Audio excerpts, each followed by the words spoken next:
পৃথিবীর দাদাগিরি করবার জন্য মার্কিন সাম্রাজ্যবাদ, বিশেষ করে বর্তমান আমেরিকার রাষ্ট্রপতি দ্বিতীয়বার নির্বাচিত হয়ে ফিরে আসবার পর গোটা পৃথিবী শুরু করেছে যেভাবে করে, সেই জায়গায় দাঁড়িয়ে আমাদের প্রতিবাদ ভঙ্গ করতে হবে।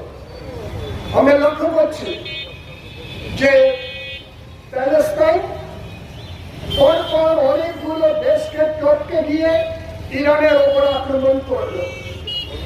গতকাল সারা রাত ধরে তেল আবিবের ওপরে ইরান যে বদলা নেবার কাজ করেছে, এবং আমরা ইসরায়েলের বিরুদ্ধে, মার্কিন সাম্রাজ্যবাদের বিরুদ্ধে গোটা ভারতবর্ষ জুড়ে বামপন্থী শক্তি তারা এক কাট্টা হয়ে যে লড়াই করছেন, সমৃদ্ধ করবার জায়গায় আমাদের যেতে হবে।